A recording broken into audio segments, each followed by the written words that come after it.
नमस्कार साथियों, आज का अपना टॉपिक है हाइड्रोजन स्पेक्ट्रम। अपना अभी चैप्टर चल रहा है क्लास 11 का एटॉमिक स्ट्रक्चर परमाणु संरचना वाला। उसके अपनों ने 5 लेक्चर सिस्टमेटिक पढ़ लिए हैं। आज ये 6वां लेक्चर है। और साथियों, अगर सारे वीडियो देखने हो सिस्टमेटिक तो आप प्लेलिस्ट में चले जाइए, वहाँ से आप चैप्टर 1 कंप्लीट करके आइए, फिर चैप्टर 2 में आइए और चैप्टर 2 का आज ये 6वां लेक्चर है। सिस्टमेटिक किताब कॉपी पेन लेके बैठ जाइए, तैयार हो जाइए पढ़ने के लिए। तो हाइड्रोजन स्पेक्ट्रम आपने निकाल लिया होगा बुक्स में कि हाइड्रोजन स्पेक्ट्रम का डायग्राम इस तरह से आपको दिखेगा। कई बुक्स में आप कंफ्यूज मत होना, कई किताबों में आपको हाइड्रोजन स्पेक्ट्रम का जो इस टाइप से भी डायग्राम मिलेगा। जैसे ये नाभिक है और नाभिक के बाद में ये पहली कक्षा, ये दूसरी कक्षा, ये तीसरी कक्षा, चौथी, 5वीं, 6वीं, 7वीं इस टाइप से मिलेगा। तो ये जो n बराबर 1 मतलब n ये वाली कक्षा, ये n2, ये n3, ये n4, आगे ऐसे n5, n6, n7 और n8 ऐसे कक्षाएं आएगी आपके सामने। तो उसमें इस तरीके से बना रखा होगा डायग्राम, इस तरीके से आपको मिलेगा डायग्राम, ठीक है, इस तरीके से। तो कोई कंफ्यूज होने की आवश्यकता नहीं है, आपको ऐसे मिलेगा डायग्राम, ठीक है, इस तरीके से। तो आप कंफ्यूज मत होना कि यहाँ पे तो क्या बता रखा है, और मतलब ये कुल मिला के आप ये समझना इसको कि यहाँ पर क्या है नाभिक, इस जगह क्या है नाभिक समझ लो आप। अब नाभिक के बाद में ये पहली कक्षा मतलब n1, तो ये n1 के लिए इस टाइप से, फिर ये n2 मतलब दूसरी कक्षा के लिए इस टाइप से चल रहे हैं अपन। तो ये जो कक्षा है ना, इसको अपन ने ऐसे बता दिया, n = 1, n2 मतलब दूसरी कक्षा, n3 मतलब तीसरी कक्षा की बात कर रहे हैं, n4 मतलब चौथी कक्षा की बात कर रहे हैं, n5 मतलब 5वीं कक्षा की, n6 मतलब 6वीं कक्षा की, n7 7वीं कक्षा की और n8 मतलब 8वीं कक्षा की। समझ में आ रहा ना? इसको आप क्या मानो, कक्षा मानो कि n1 मतलब यूं चल रही है पूरी तरह से, n2 ऐसे, n3 ऐसे, तो आपको समझने में दिक्कत नहीं आएगी। अब हुआ क्या, समझिए, आराम से समझिए, और बहुत इंपॉर्टेंट टॉपिक है। इसमें कितनी श्रेणियां दे रखी है भैया? 5, लाइमन, बामर, पाश्चन, ब्रैकेट और फुंड। समझ में आया? हाइड्रोजन स्पेक्ट्रम में 5 श्रेणियां, ला, बा, पा, ब्रेफू, लाइमन, बामर, पाश्चन, ब्रैकेट और फुंड। यहाँ पर यह भी पूछा जाता है क्वेश्चन एग्जाम में कि लाइमन श्रेणी कौन से रीजन में पाई जाती है? लाइमन श्रेणी कौन से रीजन में पाई जाती है? तो भैया लाइमन श्रेणी यूवी रीजन में पाई जाती है। भैया बामर श्रेणी कौन से रीजन में पाई जाती है? दृश्य क्षेत्र में पाई जाती है, विजिबल रीजन में पाई जाती है। पाश्चन श्रेणी कौन से रीजन में पाई जाती है? IR में। ब्रैकेट श्रेणी IR में, फुंड श्रेणी IR में। तो ऑब्जेक्टिव टाइप क्वेश्चन बनता है कि भैया ये चारों दे दिया, 1 2 3 4, और पूछ लिया कि इनमें से कौन सी श्रेणी विजिबल रीजन में पाई जाती है? तो बामर श्रेणी।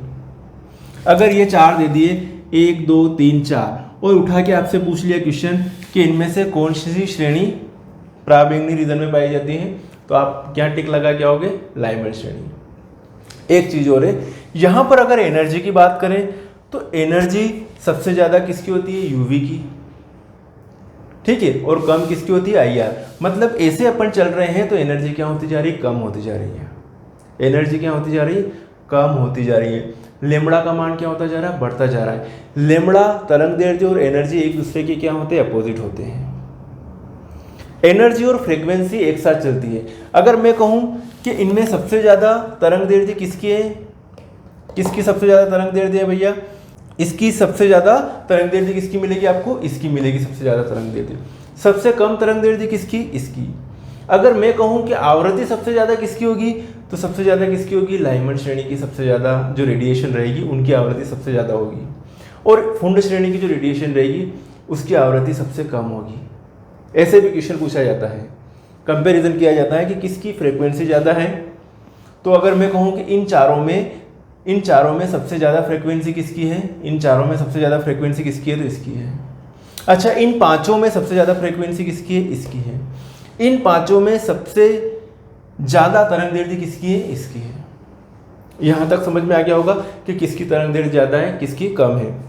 अगर मैं कहूं आपसे कि इनमें 5 में बहुत सारे कॉन्सेप्ट कंप्लीट हो रहे हैं आपके, बहुत सारे क्वेश्चन कंप्लीट हो रहे हैं इसमें आपके, अगर मैं कहूं कि अब आपको बताना है इन 5 में सबसे ज्यादा एनर्जी किसकी है, जल्दी से बताइए।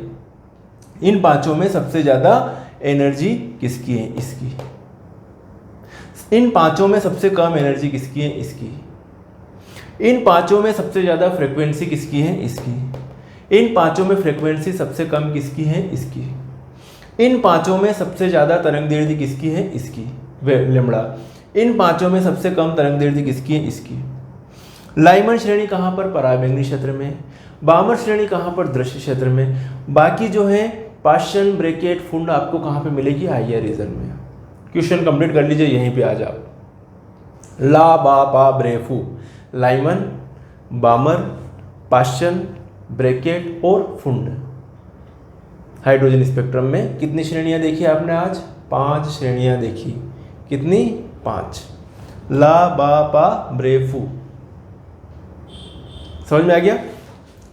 अब ये जो है हाइड्रोजन स्पेक्ट्रम में क्या होता है भैया कि हाइड्रोजन का जो एक ही इलेक्ट्रॉन रहता है, जैसे कि ये बात करें कि प्रोटॉन है, नाभिक में कितना है? एक प्रोटॉन है, समझना ध्यान से। और एक इलेक्ट्रॉन कहाँ पे? इस कक्षा में, पहली कक्षा में। N1 में आपको कितना मिलेगा? एक इलेक्ट्रॉन मिलेगा। ये इसको आप मानो N1, ओके।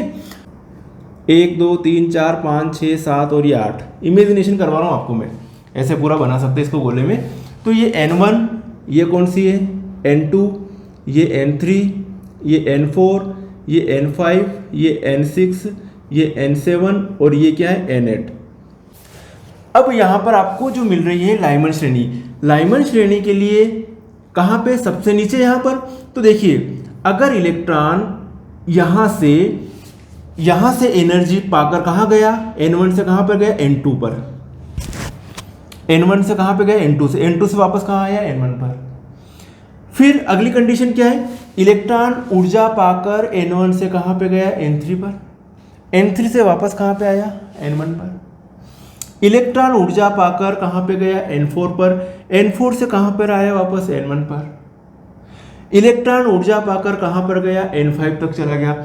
N5 से वापस ऊर्जा उत्सर्जित करके वापस जो कहाँ पर आया इलेक्ट्रॉन? यहाँ पर। इलेक्ट्रॉन यहाँ से गया यहाँ पर, यहाँ से ऊर्जा उत्सर्जित करके वापस यहाँ पर आया। इलेक्ट्रॉन ऊर्जा अवशोषित करके यहाँ पे गया, वापस ऊर्जा उत्सर्जित करके वापस इलेक्ट्रॉन यहाँ पे आया। इलेक्ट्रॉन यहाँ से, समझना, इलेक्ट्रॉन यहाँ से कहाँ चला गया? जैसे कि ये यहाँ पे गया, यहाँ गया और उसके बाद वापस ऊर्जा को रेडिएशन के रूप में उत्सर्जित किया और वापस यहाँ पे आ गया। ऐसे अगर यहाँ की बात करें तो ऊर्जा को यहाँ इलेक्ट्रॉन यहाँ ऊर्जा अवशोषित करके यहाँ गया और यहाँ से वापस कहाँ पे आया? यहाँ पे आया। अब ये जो श्रेणियाँ हैं, यहाँ पर ये बामर श्रेणी है। बामर श्रेणी के लिए जो पहली जो स्टेज है, जो ग्राउंड स्टेट है, वो कौन सी होगी? N2 होगी। पार्शियन श्रेणी के लिए ग्राउंड स्टेट कौन सी होगी? N3 होगी। ब्रैकेट श्रेणी के लिए ग्राउंड स्टेट और होती है, एक होती है एक्साइटेड स्टेट। ग्राउंड स्टेट मतलब यहाँ से इलेक्ट्रॉन ऊपर जा रहा है, एक्साइटेड स्टेट में जा रहा है ना, ऊर्जा उत्सर्जित करके इलेक्ट्रॉन कहाँ पर जाता है? एक्साइटेड स्टेट में जाता है। और वापस जब ऊर्जा उत्सर्जित करके वापस इलेक्ट्रॉन कहाँ पर आ रहा? ग्राउंड स्टेट में आ रहा है। तो देखो यहाँ पर पार्शियन श्रेणी के लिए ग्राउंड स्टेट N3 है, ब्रैकेट श्रेणी के लिए ग्राउंड स्टेट N4 है, फुंड श्रेणी के लिए ग्राउंड स्टेट कौन सी है? N5 है। ठीक है, समझ में आ रहा? क्लियर है? अब अपन समझते हैं, ये थ्योरी देखते हैं। आप इसका डायग्राम तो बना लोगे ना? कुछ नहीं है, आपको लाइनें खींचना है 8। यहाँ पर सबसे ज़्यादा डिस्टेंस रखोगे, फिर थोड़ी कम करते जाओगे, जैसे जैसे ऊपर बढ़ते जाओ वैसे वैसे डिस्टेंस कम करते जाना। यहाँ पर सबसे ज़्यादा डिस्टेंस रखोगे, ऊपर बढ़ते जाओ वैसे वैसे थोड़ी थोड़ी डिस्टेंस क्या होती जाएगी? कम होती जाएगी। वहाँ की ऊर्जा अगर इलेक्ट्रॉन है तो वहाँ पर ऊर्जा सबसे ज़्यादा होगी, यहाँ पर ऊर्जा सबसे कम होगी, एनर्जी सबसे कम होगी। यहाँ पर ऊर्जा सबसे ज़्यादा, यहाँ पर ऊर्जा सबसे कम होगी। और क्या करना? लाइनें खींचते जाओ, यहाँ से यहाँ तक, यहाँ से यहाँ तक, यहाँ से यहाँ तक, यहाँ से यहाँ तक, यहाँ से यहाँ तक, यहाँ से यहाँ तक, यहाँ से यहाँ तक। कितनी लाइनें आ रही है? 1 2 3 4 5 6 7 लाइनें। 7 लाइनें खींचना। इसमें कितनी आएगी? 6 लाइनिंग आएगी। इसमें कितनी आएगी? 5 लाइनें खींच लेना। इसमें कितनी आएगी? 4 लाइनें आएगी। इसमें कितनी आएगी? 3 लाइनें आएगी। समझ में आ गया? डायग्राम आप हाइड्रोजन स्पेक्ट्रम बना सकते हो या नहीं बना सकते हो? अभी कॉपी में बना के देखो आप कि आप हाइड्रोजन स्पेक्ट्रम बना पा रहे हो कि नहीं बना पा रहे हो। 5 श्रेणियां, लाबा पा ब्रेफू, लाइमन, बामर, पार्शियन, ब्रैकेट और फुंड, जिसमें से लाइमन कहाँ पर है? पराबैंगनी क्षेत्र में। बामर कहाँ पर है? दृश्य क्षेत्र में।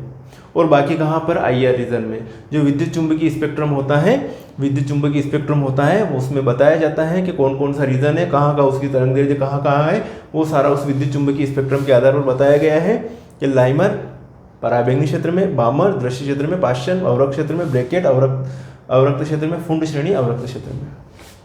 समझना। अब देखिए हाइड्रोजन का स्पेक्ट्रम। हाइड्रोजन स्पेक्ट्रम परमाणु स्पेक्ट्रम का सबसे सरल रूप है। हाइड्रोजन अकेला है और उसी की बात कर रहे हैं परमाणु स्पेक्ट्रम की। तो हाइड्रोजन स्पेक्ट्रम परमाणु स्पेक्ट्रम का सबसे सरल रूप है। इसका अध्ययन किसने किया था भैया? बामर साहब ने किया था। और ये इसको कह रहे हैं अपन बामर श्रेणी, बामर साहब ने किया था। इसका अध्ययन सर्वप्रथम बामर ने किया था। यद्यपि इस परमाणु में एक इलेक्ट्रॉन होता है, हाइड्रोजन के पास कितना होता है? एक इलेक्ट्रॉन होता है, फिर भी इसके स्पेक्ट्रम में अनेक रेखाएं दिखाई दे रही है। यद्यपि इसमें एक ही इलेक्ट्रॉन है हाइड्रोजन के पास, फिर भी इसके स्पेक्ट्रम में भाई साहब आपको अनेक रेखाएं दिखाई दे रही हैं। इसका तात्पर्य है कि इलेक्ट्रॉन ऊर्जा पाकर कहां पर चला जाता है? विभिन्न ऊर्जा स्तरों में चला जाता है, और वहां से जब वापस ऊर्जा को उत्सर्जित करके वापस ग्राउंड स्टेट में आता है, तब आपको क्या मिलेगा भाई साहब? स्पेक्ट्रम मिलेगा, जिसको अपन क्या कह रहे हैं? हाइड्रोजन स्पेक्ट्रम कह रहे हैं। इसका तात्पर्य है कि इलेक्ट्रॉन ऊर्जा पाकर विभिन्न ऊर्जा स्तरों पर जा सकता है तथा रेखाएं 8 ऊर्जा स्तरों पर संक्रमण से उत्पन्न होती हैं। 8 ऊर्जा स्तरों, जो हाइड्रोजन स्पेक्ट्रम में जो रेखाएं मिल रही है वो 8 ऊर्जा स्तरों में संक्रमण से उत्पन्न होती है। यहाँ से इलेक्ट्रॉन यहाँ गया, वापस यहाँ आया, यहाँ से इलेक्ट्रॉन यहाँ गया, वापस आया, यहाँ से यहाँ गया, वापस आया, यहाँ से यहाँ गया, वापस आया, यहाँ से यहाँ गया, वापस आया, यहाँ से यहाँ गया, वापस आया, यहाँ से यहाँ गया, वापस आया। अब देखिए यहां से क्वेश्चन बनता है भैया, एक याद रख लेना। अब देखो आप कि लाइमन श्रृंखला ऊर्जा स्तर N1, N बराबर क्या लिखेंगे? क्योंकि ग्राउंड स्टेट इसकी है, तो N1 बराबर 1 लिखेंगे और N2 बराबर क्या हो जाएगा? 2, 3, 4, 5, 6, 7, 8 जो भी है वो हो जाएगा। ध्यान रखना, बामर श्रेणी के लिए क्वेश्चन आता है कि N1 बराबर कितना है बामर श्रेणी के लिए, तो N1 बराबर आएगा 2 और N2 बराबर 3, 4, 5, 6, 7, 8। समझ गए? ऐसे ही पाश्चन श्रेणी के लिए ऊर्जा स्तर क्या करोगे? तो N1 बराबर 3 लिखना पड़ेगा आपको। यहां से क्वेश्चन बनता है IIT नीट में। N1 बराबर 3 लिखोगे, N2 बराबर क्या हो जाएगा? उससे आगे की ऊर्जा स्तर आ जाएंगे 4, 5, 6। ऐसे ही ब्रैकेट श्रेणी में N1 बराबर 4 लिखोगे और N2 बराबर उससे ऊपर के ऊर्जा स्तर आ जाएंगे 5, 6, 7। ऐसे ही फुंड श्रेणी में N1 बराबर लिखोगे 5 और N2 बराबर क्या आ जाएगा? 6, 7, 8। आया कुछ समझ में?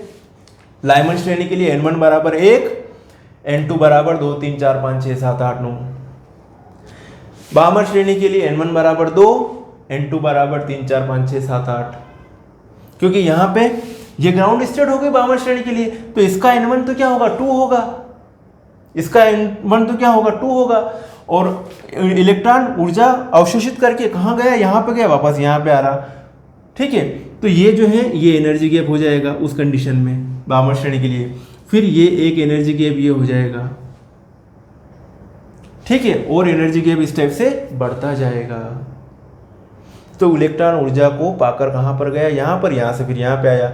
इलेक्ट्रॉन ऊर्जा को अवशोषित करके कहाँ गया? यहाँ पर गया, वहाँ से वापस ऊर्जा उत्सर्जित करके वापस यहाँ पर आया। इसमें N1 बराबर क्या लिखोगे? 3 और N2 बराबर 4, 5, 6। इसके लिए N1 बराबर क्या लिखोगे? 4 और N2 बराबर लिखोगे 5, 6, 7, 8। ठीक है, इसमें N1 बराबर क्या लिखोगे? 5 और N2 बराबर क्या लिखोगे? 6, 7, 8। समझ में आ गया? यहां से क्वेश्चन बनता है, माइंड में बिठा लेना। फर्स्ट ग्रेड की एग्जाम हो, IIT हो, नीट हो, आपके अगर हाइड्रोजन स्पेक्ट्रम से क्वेश्चन नहीं आया तो फिर क्या है? मतलब हाइड्रोजन स्पेक्ट्रम से क्वेश्चन बनता ही बनता है। ठीक है, मैंने कई तरीके से बता दिया आपको कि कौन सी श्रेणी कौन से रीजन में यहाँ से क्वेश्चन आ जाएगा, किसकी तरंग दैर्ध्य ज़्यादा है किसकी कम है, यहाँ से क्वेश्चन आ जाएगा। कौन किस रीजन में पाया जाता है, दृश्य क्षेत्र में, पराबैंगनी क्षेत्र में, अवरक्त क्षेत्र में, यहाँ से क्वेश्चन आ जाएगा। किसके लिए N1 का मान क्या होता है और किसके लिए N2 का मान क्या होता है, यहाँ से क्वेश्चन आ जाएगा। समझना, समझ में आ गई ये चीज़? तो तो आप उतार लीजिए इसको, स्क्रीनशॉट ले लीजिए, अपन थोड़ा और आगे समझते फिर इसको। जल्दी से आप स्क्रीनशॉट ले लीजिए, इसको मिटा रहा हूँ फिर मैं। और ये चीज़ याद रखना, अभी आगे मैं कैलकुलेशन करवा रहा हूँ, आपको काम आएगी ये चीज़ें कि किसके लिए n1 बराबर क्या है और किसके लिए n2 बराबर क्या है। ओके, उतार लीजिए जल्दी से।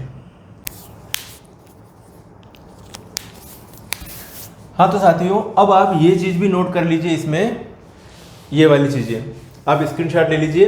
हाइड्रोजन स्पेक्ट्रम आप समझ लिया है, इसके साथ साथ में आपको ये चीज़ें भी लिखनी है। देखो, बात करें कि जो स्पेक्ट्रा होता है, स्पेक्ट्रा की विभिन्न रेखाओं की, जो स्पेक्ट्रा मिला आपको हाइड्रोजन स्पेक्ट्रा, स्पेक्ट्रा की विभिन्न रेखाओं की तरंग दैर्ध्य के लिए ये सूत्र याद रखो, न्यू बार क्या है, तरंग संख्या, न्यू बार बराबर 1/λ, न्यू बार बराबर क्या है, 1/λ बराबर क्या लिखोगे, RH 1/n1 square minus 1/n2 का स्क्वायर। यहाँ पर ये ध्यान रखना, बस इतना सा ध्यान रखना, आपको कोई भी कैलकुलेशन करने में दिक्कत नहीं आएगी। क्या ध्यान रखोगे, n1 का मान लाइमन श्रेणी के लिए कितना होगा, 1, ठीक है।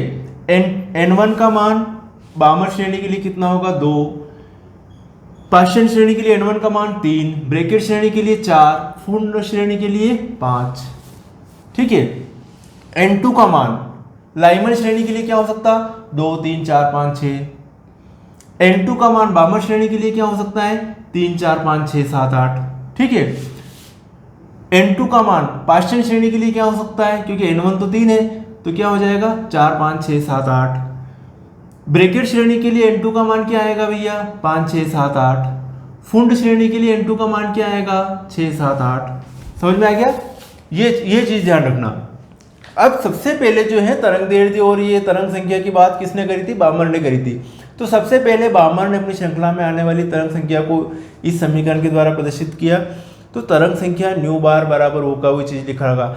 अब बामर के लिए क्या भैया दिया है, n1 को क्या लिख लोगे आप बामर श्रेणी के लिए, n1 मतलब बामर के लिए है ना, बामर के लिए क्या हो जाएगा, n1 क्या आ जाएगा, 2 आ जाएगा। अगर लाइमन होता तो क्या आता है, यहाँ पर क्या आता भैया, 1 का स्क्वायर आता। बामर के लिए क्या आ रहा, 2 का स्क्वायर आ रहा। पाश्चन के लिए यहाँ पे क्या लिखोगे आप, 3 स्क्वायर लिखोगे।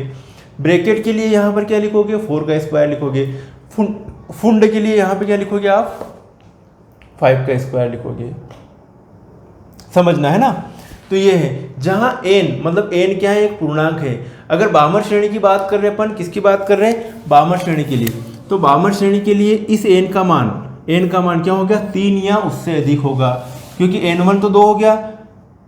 इस n का मान क्या हो जाएगा, जो n2 दिया हुआ है उसका मान 3 या 3, 4, 5, 6, 7, 8 जो भी हो सकता है। समझ में आया। अगर यहाँ पर बात करते हैं अपन पाश्चन श्रेणी की, तो पाश्चन श्रेणी के लिए इस n का मान क्या हो सकता, 4 या उससे अधिक हो सकता। समझना इस बात को, है ना। बामर श्रृंखला के अतिरिक्त अन्य श्रृंखलाओं की खोज 20वीं सदी के से आरंभ में हो गई थी। तो ये बात हुई, तो ये चीज़ उतार लीजिए, ये फार्मूला उतार लीजिए, बहुत काम का फार्मूला है। कंपटीशन एग्जाम में यहीं से क्वेश्चन बनता है और इसी से कैलकुलेशन। अब आपको इसका एक एग्जाम्पल करवा देते हैं, मिटा दो इसको, मैं इसको मिटा देता हूँ, आपको एक एग्जाम्पल करवाऊंगा तो आपको और अच्छी तरह से ये सारी चीज़ें समझ में आ जाएगी। ओके, एक एग्जाम्पल लिखवा देता हूँ। हाइड्रोजन स्पेक्ट्रम की बामर श्रृंखला में, हाइड्रोजन स्पेक्ट्रम की बामर श्रृंखला में तृतीय रेखा की तरंग संख्या ज्ञात कीजिए। देखिए, हाइड्रोजन स्पेक्ट्रम की बामर श्रृंखला में तृतीय रेखा की आपको तरंग संख्या ज्ञात करनी। फार्मूला आपके सामने दिया हुआ है, ये का ये फार्मूला मतलब क्या है, न्यू बार बराबर 1/λ बराबर RH, और यहाँ पर क्या लिख रहे हैं, n1 का स्क्वायर माइनस 1/n2 का स्क्वायर। समझना। अब लिखो बामर श्रृंखला के लिए,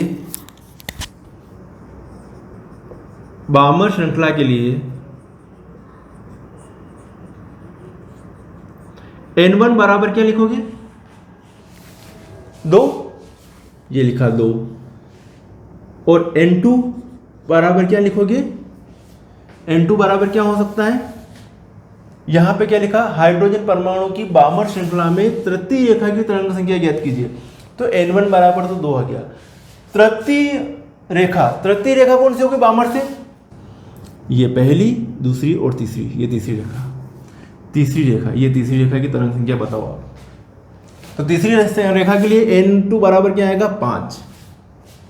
अगर ये कहता है, यहाँ पर कई सारे कॉन्सेप्ट कंप्लीट हो रहे, अगर यहाँ द्वितीय रेखा कहता तो N2 बराबर क्या लिखता मैं, ये द्वितीय रेखा ये, तो N2 बराबर क्या लिखता मैं 4।